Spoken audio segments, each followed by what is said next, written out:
오늘 말씀의 제목이 하나님께 소망을 두는 삶입니다. 성경 공부 첫 번째 질문이 무언가 봤더니 하나님과 재물 중 어디에 소망을 두고 있습니까? 라고 묻습니다. 옆에 있는 분들에게 물어보시겠습니까? 하나님과 재물 중 어디에 소망을 두고 있습니까? 라고 저를 보지 마시고 한번 물어보세요. 뭐라고 대답하시나? 뭐라고 얘기하시나요? 네. 하나님께 소망을 둡니다. 아멘 안 하시는 분들은 재물에 소망을 둡니다. 제가 이 질문을 가지고 예전에 기독대안학교 교목으로 했을 때 학생들을 모아놓고 물었습니다. 하나님과 재물에 어디에 소망을 두는가? 초등학생들이니까 기독교 교육을 받으니까 당연히 앞에 있는 저학년들이 하나님이요 라고 이야기를 합니다. 그랬더니 저 뒤에 있던 고학년이 거짓말 치지 마 라고 이야기합니다. 솔직하게 말해 라고 이야기합니다. 왜요? 다 아는 겁니다. 무엇에 중점을 두고 있는지. 우리 그리스도인들은 어디에 소망을 두어야 되는지 다 압니다. 하나님이라고 이야기합니다. 그런데 우리가 생각하는 이성과 마음은 다른 곳에 있습니다. 그래서 가장 가깝고도 먼 거리가 머리와 마음이라고 합니다. 30cm도 안 되는 한자에 가까운 거리이지만 서로 다른 생각과 마음을 갖고 있기 때문입니다. 돈은 우리가 흔히 이야기하기를 많으면 많을수록 좋다고 이야기합니다. 하지만 중요한 것은 그 돈을 바라보는, 물질을 바라보는 자세이고 그 물질을 어떻게 다스리고 사용하느냐가 중요한 겁니다. 오늘은 맥주 감사 주일입니다. 지난 6개월을 되돌아보며 어떤 감사의 제목들을 갖고 계십니까? 특별히 오늘은 상반기를 마감하며 죄직회의로 모입니다. 참으로 감사한 것은 힘들다, 어렵다 하면서도 주님께서 부족한 가운데 채워주시는 은혜, 그리고 전혀 부족함 없이 하나님께 영광 돌릴 수 있는 재정을 채워주신 것에 너무나 큰 감사를 드립니다. 여러분의 삶은 어떠하십니까? 한 해를 되돌아보며 어디에 소망을 두고 사셨습니까? 그리고 지금 당장 부족한 것이 있다고 느껴지면 주님과의 약속을 믿고 인내하며 기다리고 계십니까? 아니면 기다리지 못해 세상 것을 바라보고 세상의 것으로부터 채우려고 하십니까?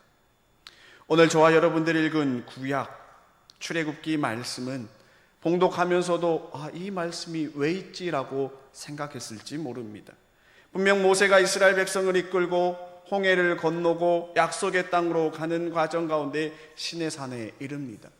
분명 노예로 살고 있던 이스라엘 백성들을 홍해를 건너 이끌고, 그리고 모세는 하나님의 부르심을 받아 시내산에 올라가 약속의 계명을 받고 내려오는 그 기간이면 이스라엘 백성들이 기다려야 맞는 겁니다. 그런데 기다리지 못합니다. 기다리지 못하고 아론에게 찾아가 일어나서 우리를 인도할 신을 만들어 주십시오.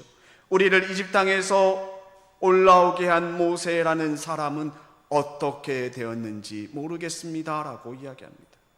그러자 아론이 그들로 하여금 금붙이들을 가져오게 만들고 송아지상을 만들어 그들을 이끈 신이라고 이야기합니다. 이는 단순한 우상 숭배가 아니라 이 시대를 살아가는 우리들의 모습을 그대로 보여주고 있는 겁니다. 이스라엘 백성을 이끈 하나님을 바라봐야 할 이스라엘 백성들이 눈에 보이는 물질과 우상을 쫓는 것입니다. 이 세상을 살아가는 우리가 하나님을 믿고 신앙생활하면서 어려움이 닥치면 하나님이 아닌 세상의 물질을 바라보는 것과 같습니다. 단순히 금송아지를 만드는 우상으로 그치는 것이 아니라 눈에 보이는 세상의 것을 쫓아가는 겁니다. 우리의 삶을 한번 되돌아보시기 바랍니다. 처음 신앙생활하면서 모든 것이 하나님의 것이라 고백합니다. 시간이 지나면서 물질적인 어려움과 세상 살다 보니까 물질을 바라보고 권력을 탐하게 되는 것이 우리의 모습입니다. 나에게 주신 것에 만족하고 감사하며 하나님 앞에 나아가야 되는데 그렇지 못합니다.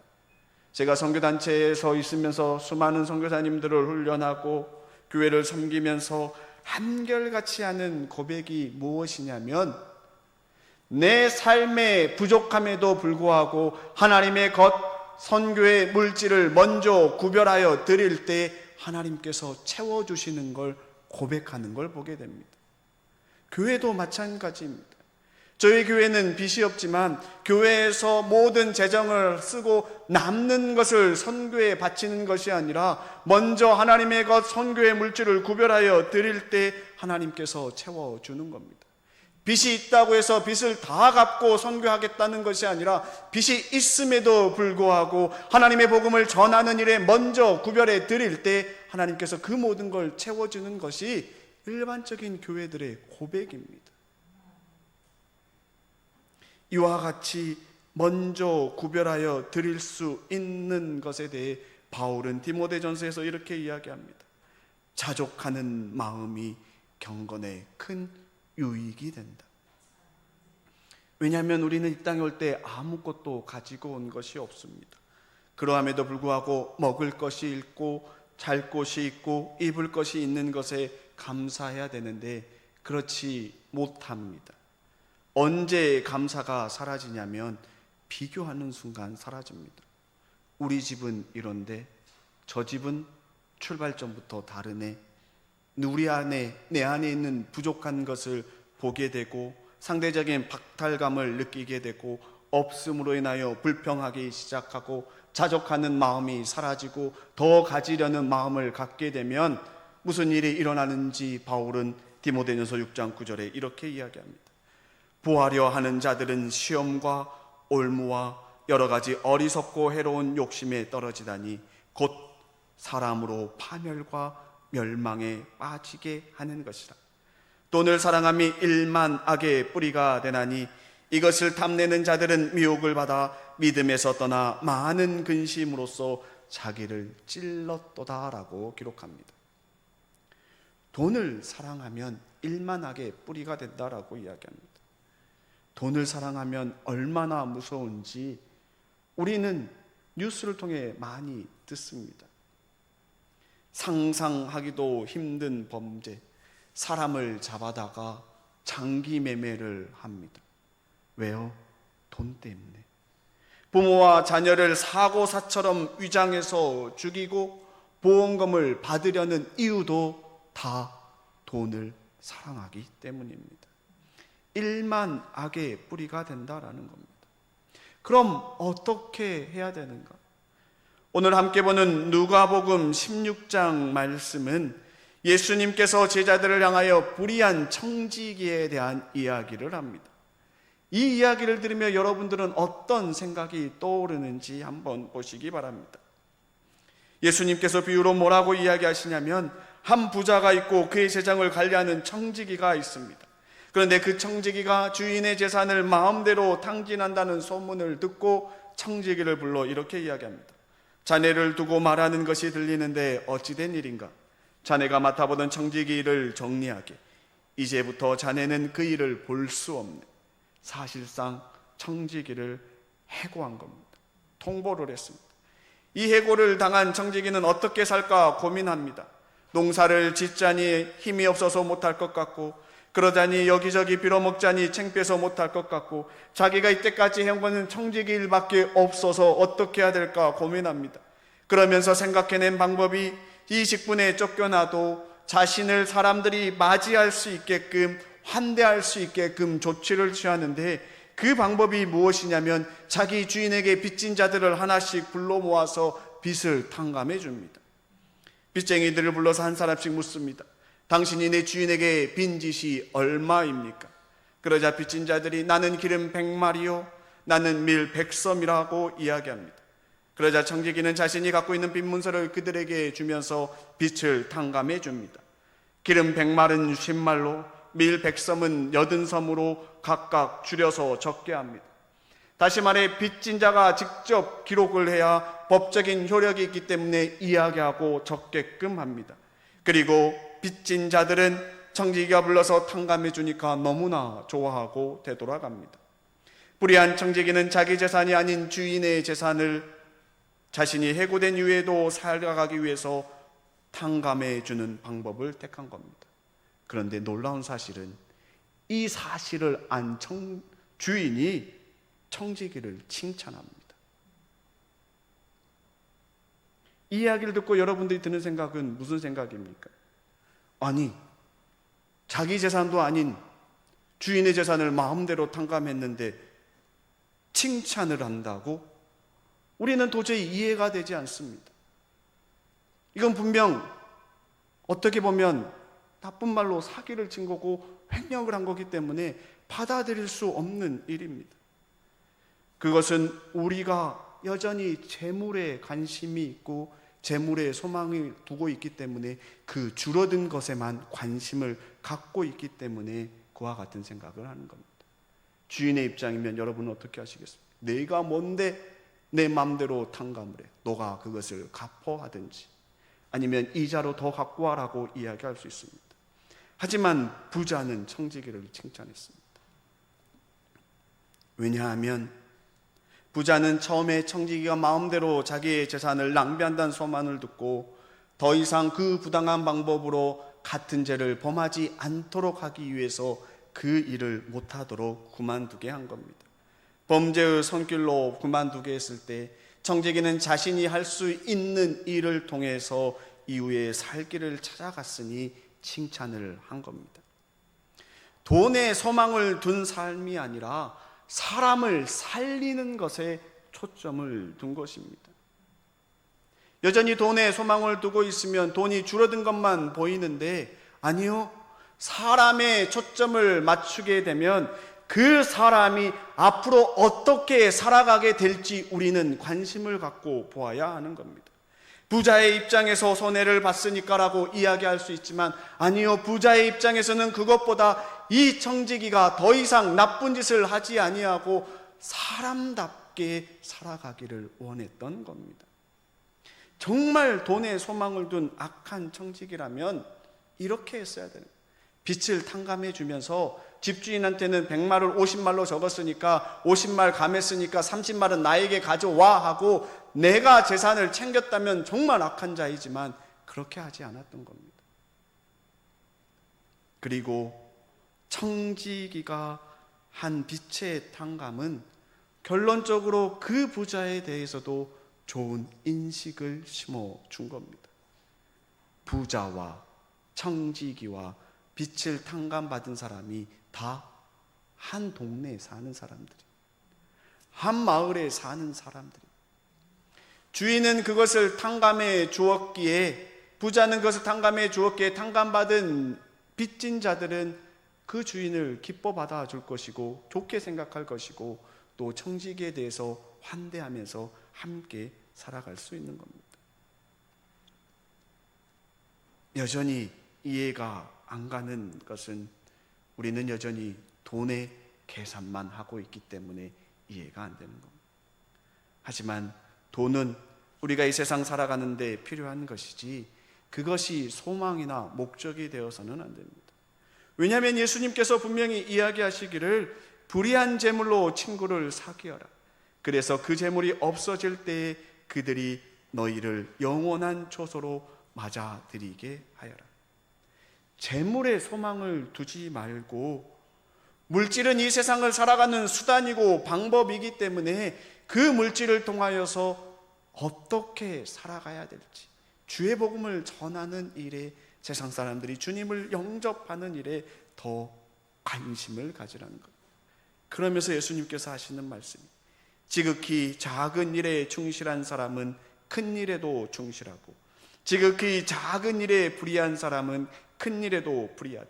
너희가 불의한 재물에 충실하지 못하였으면 누가 너희에게 참된 것을 맡기겠느냐? 또 너희가 남의 것을 충실하지 못하였으면 누가 너희에게 너희의 몫을 주겠는가? 물질의 노예가 되지 말고 지혜롭게 다스리는 그리스도인으로 살아가라. 그래서 예수님께서 마지막에 이렇게 이야기합니다. 한 종이 두 주인을 섬기지 못한다. 그가 한쪽을 미워하고 다른 쪽을 사랑하거나 한쪽을 떠받들고 다른 쪽을 업신여길 것이다. 너희는 하나님과 재물을 함께 섬길 수 없느니라. 하나님을 섬기면 하나님만을 바라보고 주님께서 주신 재물을 어떻게 하면 더 하나님을 섬길 수 있을까, 복음을 전할 수 있을까 나눌 때 주님께서 부어주시는 은혜가 있지. 하나님을 섬긴다고 하면서 재물을 바라보면 이 어리석은 이 불의한 청지기에 대한 본문은 끊임없이 들릴 말입니다. 왜 이야기를 하셨지? 왜 이야기를 하셨지? 분명히 돈을 횡령한 건데, 가로챈 건데, 아니요, 그 사람을 살리는 데에 목적이 있습니다. 2019년 5월 미국 조지아주 애틀랜타에 있는 모어하우스 대학 졸업식장에서 있었던 일입니다. 졸업식 연설자로 나선 로버트 프레드릭 스미스가 연설 도중에 이렇게 이야기합니다. 여러분의 버스에 연료를 약간 넣어주려고 합니다. 다른 것이 아니라 미국은 학비가 너무나 비싸고 우리나라도 많이 비싸지만 일반적으로 학생들이 미국에서 학교를 다니면서 론을 받습니다. 대출을 받고 그걸로 학교를 다니고 그 대출 받은 것은 학교를 졸업하고 나서 차근차근 갚아가는 것이 미국 대학생들의 삶입니다. 제가 미국에 있을 때에도 저희 교회에 있었던 청년이 졸업하고 나서 10년 동안 직장 생활하면서 그 론을 갚는 걸 보게 되었습니다. 그렇게 그들의 삶인데 모어하우스 대학을 졸업하는 2019년 졸업하는 졸업생들이 396명이고 그들 학자금 대출액이 총 4천만 달러, 우리나라 돈으로 약 500억이 되는 돈인데 이 돈을 다 그 로버트 프레드릭 스미스가 갚아주겠다라고 이야기한 겁니다. 그러면서 이렇게 이야기합니다. 2019년 졸업하는 학생들이 앞으로 미래를 향하여 나아갈 때 모두 평등한 기회를 갖고 나아가길 바랍니다. 우리는 공동체를 돌볼 능력이 있고 아메리칸 드림이 있음을 보장할 수 있기 때문입니다. 우리는 행동, 말 그리고 삶을 통해 보여줍시다. 모어하우스 대학은 미국의 대표적인 흑인 대학 중에 하나인데 이 대학을 졸업한 사람 중에 여러분 잘 몰라서 관심이 없는 것 같은데 마틴 루터 킹 목사님은 아시지요? 그분이 거기를 졸업했습니다. 영화 감독인 스파이스 리가 그리고 영화 배우인 세뮤엘 잭슨이 그 학교를 졸업했습니다. 하지만 로버트 프레드릭 스미스는 그 대학 출신은 아니지만 졸업하는 졸업생들이 그들의 선배들처럼 후배들에게 영향력 있는 삶을 살라고, 그리고 학자금으로 인해 더 이상 고통받는 삶을 살기를 원하지 않는다고 꿈을 펼쳐가라고 500억이라는 돈으로 그 모든 학자금을 갚아준 겁니다. 아무리 많은 돈을 갖고 있는 사람이라도 전혀 관련 없는 사람들에게 500억을 주면서 빚을 갚아주는 건 쉽지 않은 일입니다. 어떻게 이 일이 가능하냐면 돈을 바라보는 것이 아니라 사람을 사랑하고 그 대학을 졸업하는 사람들의 가능성을 보았기 때문에 어디에 쓸 줄 알고 돈을 그만큼 기부한 것입니다. 물질을 하나님 위에 두지 말라는 겁니다.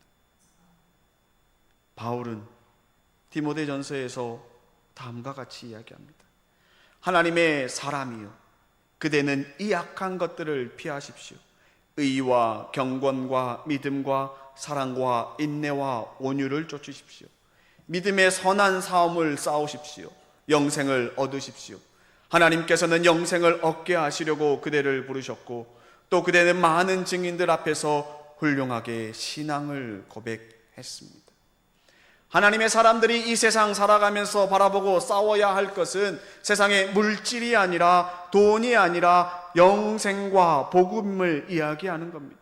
의와 경건과 믿음과 인애와 온유를 쫓아야 하는데 지금 무엇을 바라보고 쫓아가고 있습니까?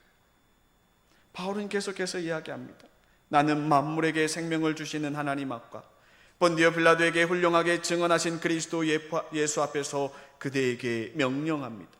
그대는 우리 주 예수 그리스도께서 나타나실 때까지 그 계명을 지켜서 흠도 없고 책망받을 것도 없는 사람이 되십시오. 정한 때가 오면 하나님께서 주님의 나타내심을 보여주실 겁니다. 하나님은 찬양받으실 분이시오 오직 한 분이신 통치자시오 만왕의 왕이시오 만주의 주이십니다.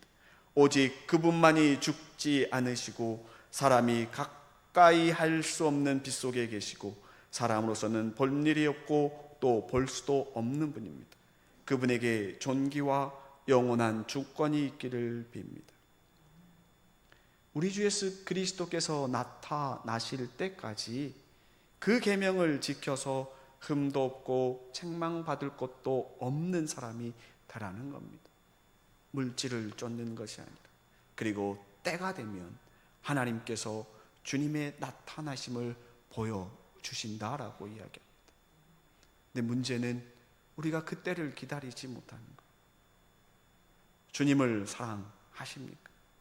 믿음의 선한 싸움을 싸우고 계십니까? 출애굽한 이스라엘 백성도 그 짧은 기간, 모세가 시내산에 올라가 하나님의 율법을 받아오는 그 기간도 기다리지 못해서 금으로 송아지를 만든 이스라엘 백성들입니다. 하나님의 영광이 우리의 삶 가운데 나타날 때까지 우리가 얼마나 기다리며 참고 있습니까? 아니면 그걸 참지 못하여 세상의 물질을 바라보며 이렇다 저렇다 평가하고 그것을 쫓아가고 있지는 않습니까? 우리는 끊임없이 봉산 문화거리의 경제 회복을 위하여 간절히 기도했습니다. 그리고 우리는 기도하면서 그럽니다. 하나님, 봉산 문화거리의 경제가 회복되기를 간절히 계속해서 기도했고 소생되기를 기도했습니다. 안 될 것 같아 보이시나요? 조만간 될 것 같은 느낌이 오지 않으신가요? 전혀 감각들이 없으신 것 같은데, 어제 결정되기를 온 전 국민에게 민생 회복 소비 쿠폰 15만 원씩, 그리고 지방에 있다는 이유만으로 3만 원을 더 줘서 18만 원씩 우리에게 준다고 합니다. 그러면 그 돈은 지역 소상공인들을 위해서 쓰여져야만 합니다. 대구에 있는 수많은 젊은이들이 그 받은 돈을 어디에다 쓸 것 같습니까? 적어도 한 번 이상은 더 이 봉산 문화거리에 와서 차를 마실 것이고 음식을 사 먹을 것이고, 여러분들도 그걸 받으면 교회 근처에 와서 야, 우리 교회 근처에 가서 먹자 하고 사용하게 되면 이전보다는 조금 더 많은 소비가 이 봉산 문화거리 가운데 일어나지 않겠습니까? 이런 일들이 있을 거라고 생각하셨습니까? 어떻게 나라에서 코로나도 아닌데 돈을 주고 그 돈을 소비하는 일들이 이 지역 가운데 일어나면서 작은 불씨가 회복을 향한 불씨가 일어나는 겁니다. 기도하니까 주님께서 이런 방법으로 또 응답해 주시는 겁니다. 사도 바울은 디모데전서에서 계속해서 이야기합니다.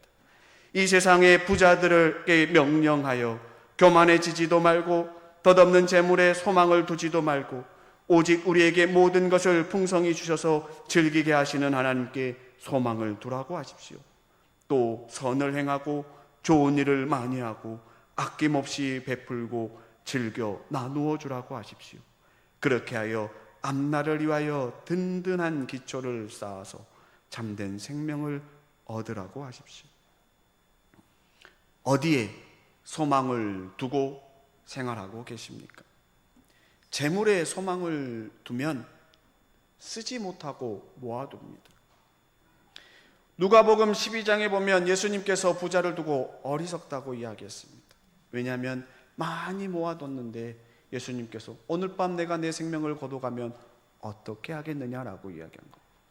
그리고 오늘 함께 보는 누가복음 16장에서 부자와 불의한 청지기를 이야기하면서 예수님께서 하시고자 하는 말씀은 그걸 소망에 두지 말고 잘 쓰고 사용하는데 디모데전서 말씀과 함께 보면 나누면서 복음을 전하는 일에 쓰라는 겁니다. 돈을 모으는 것에 목적을 갖지 말고 지혜롭게 사용하라는 겁니다. 지혜롭게 사용할 때 우리는 하나님께 소망을 둔 삶을 살아가는 겁니다. 에이즈에 걸린 라이언 화이트에 대한 소년에 대한 이야기를 알고 계십니까? 라이언은 13살 때 1984년 혈류병으로 수술하다가 수혈을 잘못 받아가지고 에이즈에 걸린 환자입니다. 이 소년은 자신이 죽을 것을 알면서도 너무나 밝고 아름답게 살면서 자신과 같은 에이즈에 걸린 사람들을 차별받지 않는 세상을 만들기 위해 많은 노력을 기울였습니다. 그래서 그의 행동들이 신문 기자들을 통해서, 텔레비전들을 통해서, 저널리즘을 통해서 널리 알려졌고, 이 소년은 5년을 더 살고 18살 되는 해 1990년에 죽었는데, 이 죽기 전에 많은 사람들이 그 소년을 찾아갔습니다. 그 당시 유명한 레이건 대통령도 찾아가서 선물을 줬고, 마이클 잭슨도 찾아가서 선물을 줬고, 지금 미국 대통령인 도널드 트럼프도 그 당시 소년을 찾아가 어마어마한 선물을 주었다고 합니다. 아마도 이 지구상에서 선물을 가장 많이 받은 소년 가운데 하나일지도 모릅니다. 그러나 죽음은 어쩔 수 없었습니다. 라이언이 죽기 전에 한 크리스천 잡지에서 이런 기사에 실렸습니다. 이 소년의 아버지가 아들에게, 아들아, 이제는 너에게 아무것도 해줄 수 없구나. 이 아버지가 더 이상 어떤 선물도 줄 수 없음을 용서해라 라고 이야기하자 라이언이 이렇게 대답을 합니다. 아빠, 물론 저는 선물을 많이 받았어요. 그러나 아무도 아빠 같은 선물을 저에게 준 사람은 없어요. 아빠는 저에게 예수님을 소개했잖아요. 아빠 때문에 저는 교회에 나가서 예수님을 믿었고 영생을 선물로 얻었어요. 이제 저는 죽어서 천국 가는 것이 확실하잖아요. 아빠는 저에게 가장 위대한 선물을 주었어요. 이 아버지는 그 어떠한 선물보다 가장 위대한 선물 예수 그리스도를 아들에게 준 겁니다. 사랑하는 성도 여러분, 재물과 하나님 어디에 소망을 두고 살고 계십니까? 바라옵기는 재물에 소망을 두어서 소중한 예수 그리스도의 복음이 전파되고 증거되는 일에 방해가 되지 않기를 소망합니다. 하나님께 소망을 두고 자족하며 주님께서 나에게 주신 것들을 나누는 가운데 내 주변 사람들에게 가장 귀한 선물인 예수 그리스도를 나누는 봉산의 성도님들 되시기를 축원합니다.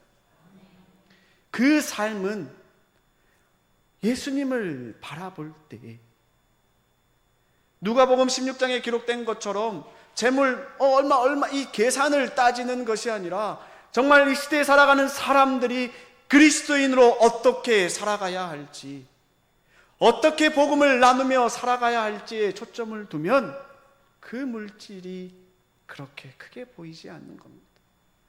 생명을 얻느냐 죽느냐, 영생을 얻느냐 못 얻느냐, 여기에 소망을 두고 복음을 전하는 봉산의 성도님들 되시기를 주님의 이름으로 축원합니다. 이 시간 함께 한 목소리로 기도하기를 소망합니다.